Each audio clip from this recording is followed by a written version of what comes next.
poor Marionette, who was still half asleep, had not yet found out that his 2 feet were burned and gone.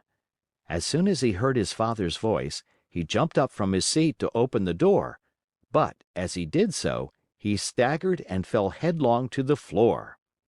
In falling, he made as much noise as a sack of wood falling from the 5th story of a house. "Open the door for me!" Geppetto shouted from the street. "Father, dear Father, I can't!" answered the Marionette in despair, crying and rolling on the floor. "Why can't you?" "Because someone has eaten my feet." "And who has eaten them?" "The cat," answered Pinocchio, seeing that little animal busily playing with some shavings in the corner of the room. "Open, I say!" repeated Geppetto, "or I'll give you a sound whipping when I get in." "Father, believe me, I can't stand up. Oh dear! Oh dear! I shall have to walk on my knees all my life."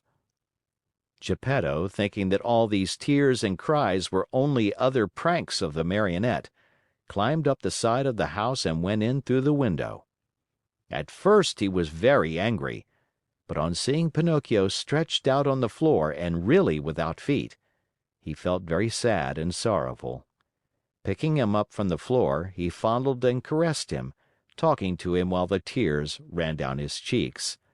"My little Pinocchio, my dear little Pinocchio, how did you burn your feet?" "I don't know, Father, but believe me, the night has been a terrible one, and I shall remember it as long as I live.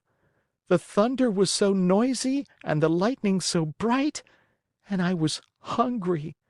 And then the Talking Cricket said to me, 'You deserve it, you were bad.' And I said to him, 'Careful, Cricket.' And he said to me, 'You are a Marionette and you have a wooden head.' And I threw the hammer at him and killed him. It was his own fault, for I didn't want to kill him. And I put the pan on the coals, but the chick flew away and said, 'I'll see you again, remember me to the family.' And my hunger grew, and I went out, and the old man with a nightcap looked out of the window and threw water on me, and I came home and put my feet on the stove to dry them because I was still hungry, and I fell asleep, and now my feet are gone, but my hunger isn't. Oh, oh, oh!" And poor Pinocchio began to scream and cry so loudly that he could be heard for miles around. Geppetto, who had understood nothing of all that jumbled talk, except that the Marionette was hungry, felt sorry for him, and pulling 3 pears out of his pocket, offered them to him, saying, "These 3 pears were for my breakfast, but I'll give them to you gladly. Eat them and stop weeping." "If you want me to eat them, please peel them for me." "Peel them?" asked Geppetto, very much surprised. "I should never have thought, dear boy of mine, that you were so dainty and fussy about your food. Bad, very bad.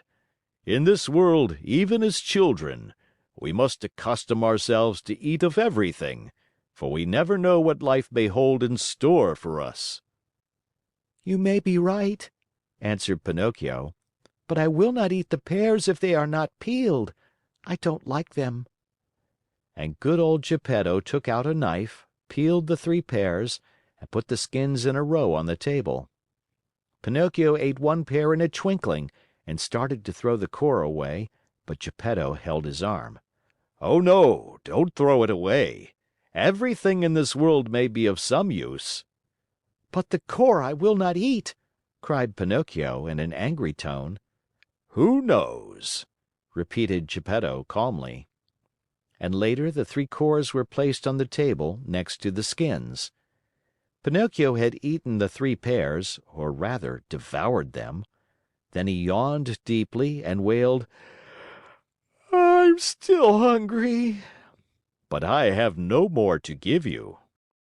"Really? Nothing? Nothing?" "I have only these 3 cores and these skins."